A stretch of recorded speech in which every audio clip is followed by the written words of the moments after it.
What's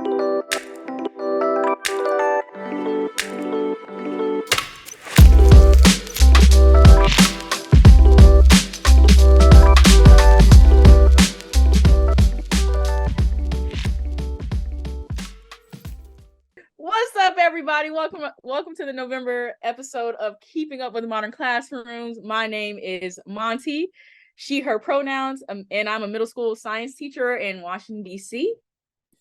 Hi, everyone. I'm Sarah Moon, she, her pronouns. I'm an elementary instructional coach and interventionist here in Durham, North Carolina. Hey, everybody. I'm Tavia. I she, her pronouns, and I teach science in Retrieval, North Carolina. We are so excited to have everybody back for this exciting episode all about making it stick, retrieval and review. So when we're talking about retrieval and review, we're talking about being able to recall information without having it right in front of us. And so sometimes we might hear the term retrieval practice, and this can be a very effective form of review. It can take a lot of different forms, and it can happen throughout the learning process. In fact, research has shown that when it happens throughout the learning process, that can lead to increased learning outcomes because students become very familiar with the act of retrieval. They become more comfortable with retrieving that information. And so that way it's more concrete within their minds. So within a modern classroom, we already have some common forms of retrieval. And one of those is low stake quizzes, which we call those mastery checks. So having those frequent checks throughout the learning process to allow a learner to kind of self-evaluate and also give that educator feedback as well as, hey, do they know this? And if not, let's go ahead and remediate that before we move forward.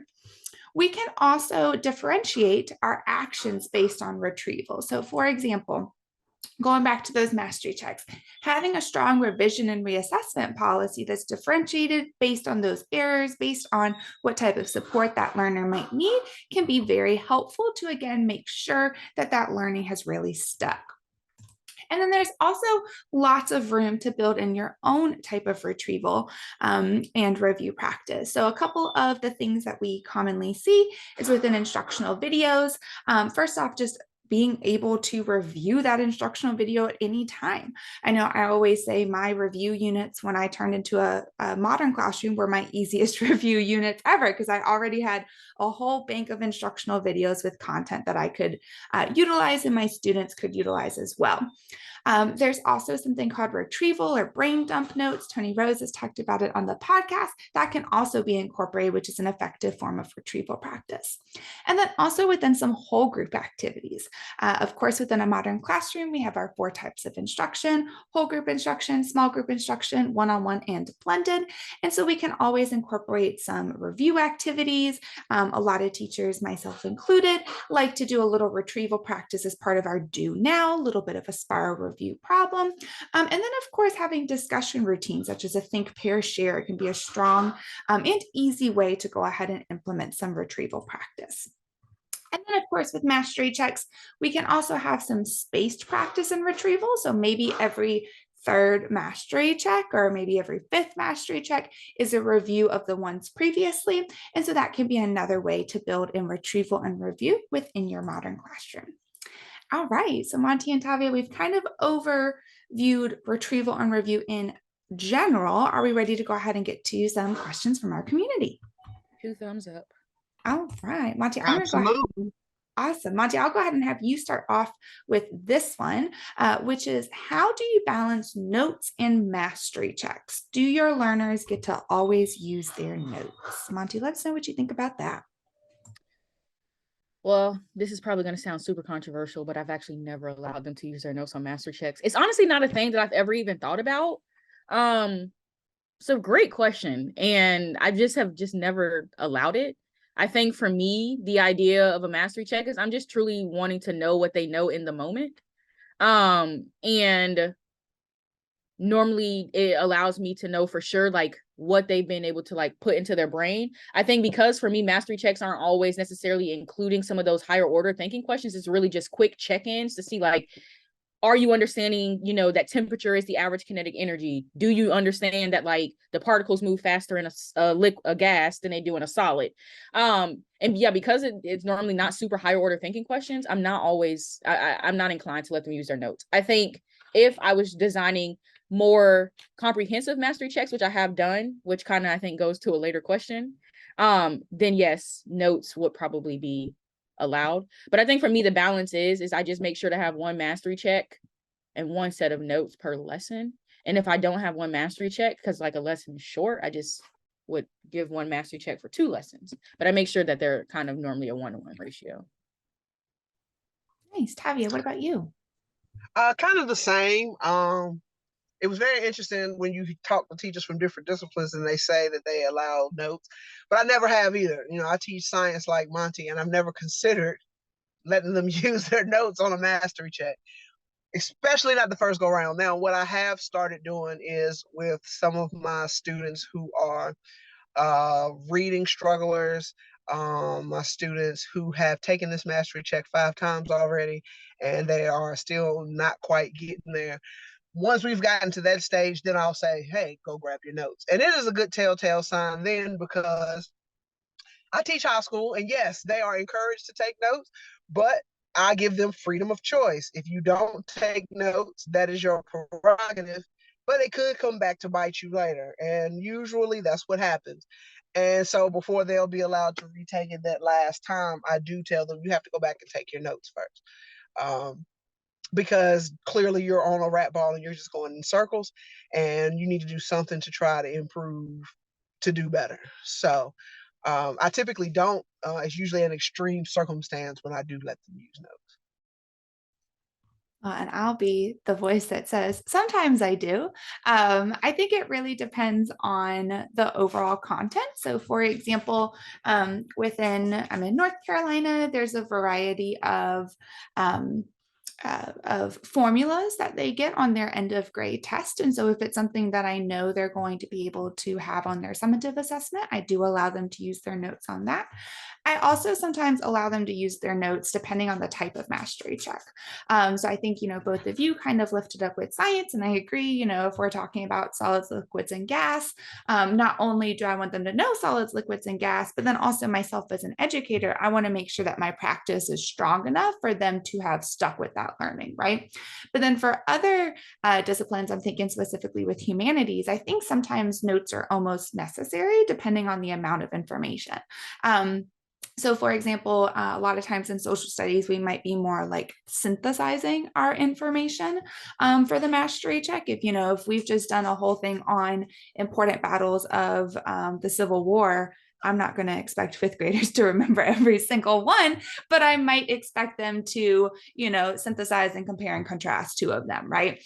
Same with reading. A lot of times with our reading comprehension checks, I'm going to let them, use their text that they may have annotated with the notes. And I think having this myriad of answers just shows it really depends on the learners and on their classroom.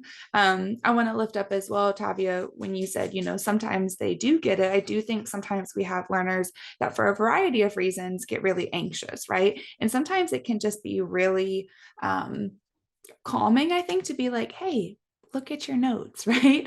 And I think that's also opening up the door to possibly maybe doing a retrieval or brain dump with their notes and then returning to their mastery check. And I would recommend any implementers that are trying to toe that line to maybe try that. Like, hey, I see that you're really struggling with the mastery check.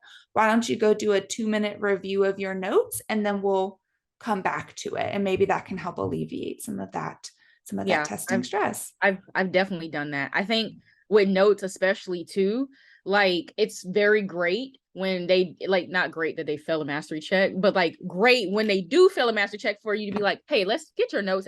Let's actually look at where this was in your notes, because just a quick anecdote here, we're learning about temperature and states of matter in 6th grade, and we were doing a booklet review as a class, and every single child in the class put the wrong definition for temperature. They all selected the same wrong answer, but they all got the answer wrong. And in the moment, I was like, I need everybody to go open your notes right now. And it was written word for word. And they were like, we're crazy. I was like, am I crazy? And they're like, nah, it's us. But in that moment, the notes were a really good tool, because they saw that the question was word for word exactly the same as what was in their notes. And so I think that was just a true testament of like, yeah, your notes are important and you do need to study. And that's what I'm trying to instill in them, especially with science. Like, we got to remember some of these things just because it is what it is. Absolutely. And studying from notes is one of those important life skills that, again, I think it's wonderful that we actually have time to do that within a modern classroom. All right, let's go ahead and go to our next question. Monte, this kind of goes back to what you were saying at the beginning. So we often hear my learners showed mastery on their mastery checks, and then they bombed their summative assessment. How do I ensure that they remember all that they need for their test? Monte or Tavia, you want to start off with a middle and secondary perspective? Yeah, I'll I'll start. start. Sorry, you got it, Tavia. You got it. So from a secondary perspective, for me, it's more about now they have to be more responsible, because before any summative assessment, we take a whole 2 class periods to review. We break it up, and one day is just strictly like maybe station style, where they're all doing something all around, and the next day it's a whole group review. So they get 2 full days of review to cover everything as a group, to make sure there's no misconceptions. We go through it, and then they take the test. To a certain degree, it's their level of responsibility to go home and review it some more and to make sure they know it. One of the things I do after the test is giving them a reflection. And it's very funny because every single person, 90% of the time, will put on the question, what did you do to prepare for this test? And when did you start studying? They'll say, this morning, last night, I didn't, so they have to take a level of responsibility to study. And then they don't have that cushion of an immediate retake of the mastery check. There's a few hurdles they have to jump first. So it's not just I can bomb it or I can fail it and then come back and just do it again. No, because it's a different version, and it's sometimes can be a little more depth of knowledge because now you're doing it for a second time. So I turn the pages back on them and make the responsibility on them to make sure they come with their questions and stuff like that. Yeah, in addition to that, I think that it's super important that, just because they passed a mastery check on Tuesday, they're children and they forget things. And like 3 days later, you can ask them the exact same question that you asked them 3 days prior and they knew it. And they're going to be like, we never even learned that. And I'm like, you're a liar. Yes, we did. And so it's super important that you're finding ways to kind of embed in some of that older material, whether it's through warm-ups, discussions, or even if you're doing a mastery check where you're, maybe on each mastery check, you're kind of having like a throwback section or even a question or two related to previous content. Don't necessarily know how easy this is in other subjects, but in science, everything builds on each other. So, in our next lesson, we're going to be talking about, heat transfer. So they're talking about radiation, conduction, and convection. They still need to understand, temperature and states of matter. And so it's really easy to bring in a question related to temperature and states of matter that also requires that they think about heat transfer. So, I would say just make sure you're finding opportunities to continue to review that material so that they are keeping it fresh in their brain, because if you don't have 2 days to dedicate to reviewing before the exam, you want to make sure that you've given them ample opportunity to continue to review the information, especially if you teach middle schoolers like me. They're not going to go home and review anything, just being honest.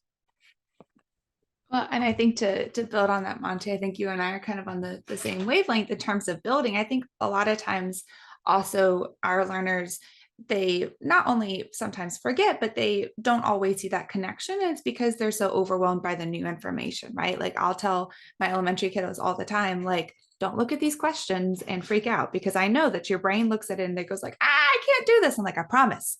Yes, you can. Take a breath, right? And I think that's what we have to do when we introduce new content. Just like Monte said, if we can, during our instructional videos, call on that background knowledge, be like, hey, okay, remember in lesson 3, we were talking about temperature. Remember, we said that temperature is this. Now it's going to extend to that. I think giving those explicit bridges, for lack of a better word, can be very helpful. And I also think having, kind of those checks and just reminding them also what's going to be on their test. Part of the reflection, and I know Tavia lifted up reflection as well, but what I'll typically do at the end of the week is they will reflect on their learning. I love to do a 3-2-1 reflection. So 3 is 3 things that they learned, 2 things that they did well, 1 thing that they want to improve upon for next week. I'll always do some kind of variation of a 3-2-1, but we'll share out the things that we learned. And inevitably, like Monte said, the things that we did on pace for Monday are not always shared out. But so we end the week with them being like, hey, remember on Monday when we talked about temperature? Just again, bringing that up. The other thing that I do, which kind of goes into our third question, so I'll start us off there about spiral review, is I do a should do that becomes a must do spiral review. And what I mean by that is every single week for math and for science, I don't do it for ELA and social studies, but for math and science, my kiddos have 10 things that they have to do. And when I say 10 things, I mean for math, it's 10 problems, 5 are computational, 5 are word problems. And if it's science, it's typically vocabulary based, but they have 10 things that have to be done by Friday. And so it's a should do throughout their week, but it becomes a must do because I'm going to grade it on Friday. And so I talk with the kiddos a lot about, you could get it all done on Monday. You could get it all done on Tuesday, right? But it's that should do that becomes a must do, but it's straight up spiral review. And I found that that's been really helpful for my students, just to make sure that it's always come into light. And also it's been helpful for me because I can see like, man, 5th grade, we do convection, radiation, and conduction as well, Monte. And so if I see like, man, we did that 2 months ago and we have forgotten it all, I need to go ahead and plan something for that. Something else that I've done with the spiral review is they have 3 boxes to turn it in. And so the first box is green, and that means I'm ready for you to grade it. And it is a straight up grade. Yellow is I would like your feedback, and they're allowed to ask for feedback from me at any time. So once per day, I'll just go through and I'll just give really quick feedback like right, wrong, check your tens place, look at your vocabulary review, that sort of thing. And then red is Miss Moon, don't look at it. I don't want you to look at it yet. But that's also really helped my learners evaluate as well, right? And self-assess and be like, hey, I'm feeling really strong about this. I'm good for it to go ahead and be graded, or I want Miss Moon's feedback. And sometimes my feedback is like, hey, let's look back at that instructional video. So all that to say, I think spiral review can definitely be incorporated within a modern classroom. And I encourage our implementers to think about the way that best fits for them. Monte, Tavia, do y'all do any sort of like spiral review sort of things? Yeah, one thing I like to do is actually embed kind of like review from last lesson or review from last unit, sometimes in videos. So I know it's not necessarily recommended by Modern Classroom, to do this sometimes if you want to reuse your videos.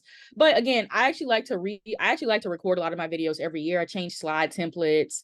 I like to get conciser in my information, or the information is just tailored a little bit different way. And so like if you're not super crazy and you're like, oh, I can, I don't necessarily need to reuse my video or whatnot. I just go ahead and put in reviews sometimes, like before I get into like the deep content of like the current lesson, especially if I know it's like short. So, to bring back up heat transfer, in our heat transfer video, they will have a review from last lesson where I'm just like, hey, remember the definition of temperature is the average kinetic energy. And remember that this happens, as I go in. And I think that's a really easy low lift way to also just ensure that they're getting it. Because again, if they're watching the video, it just refreshes their memory. The other thing that you could do if you're like, you don't want to record your videos every year because you're not insane like I am, and you're going to teach the same things, you can still do this. Just find like easy connections between your content. In science, there are a lot of different areas where things are connected, whether you're talking about it in September or May.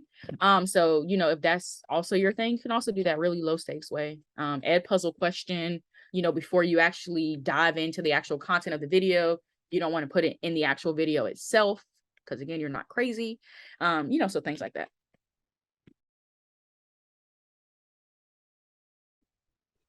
So one of the things that I like to do is when we're getting ready to start a new topic, the warm-up question is usually some kind of review.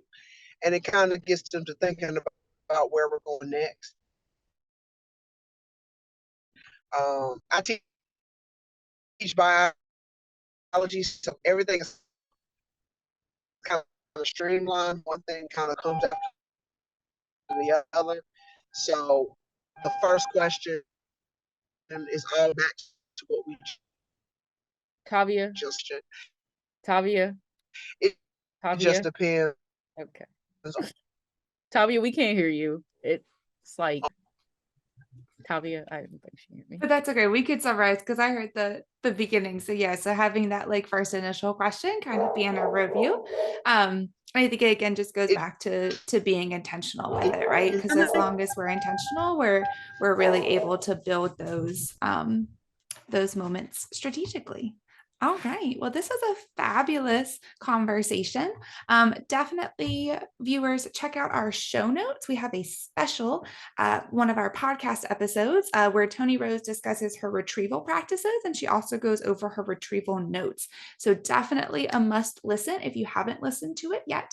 And we are super excited to kind of round out our 2022 episodes with including you and me in 2023, how to build an inclusive modern classroom. So be sure to keep your eyes out for our last episode of the year. And of course, for highlights, best practices, and everything else Modern Classrooms, please make sure that you follow us on socials at Modern Class Proj. And of course, don't forget to join our private teacher discussion group on Facebook. And don't forget to join us the first Wednesday of every month. We do a Twitter chat. Who knows what Twitter looks like in the Elon Musk world now, but we will be there on the first Wednesday of the month. So join us 7 p.m. Eastern Standard Time. At Modern Class Proj. All right, everyone. Thank you so much for all that you do. We look forward to hearing in the comments all about how you work in retrieval and review within your modern classroom. And we'll see you in December. See you then.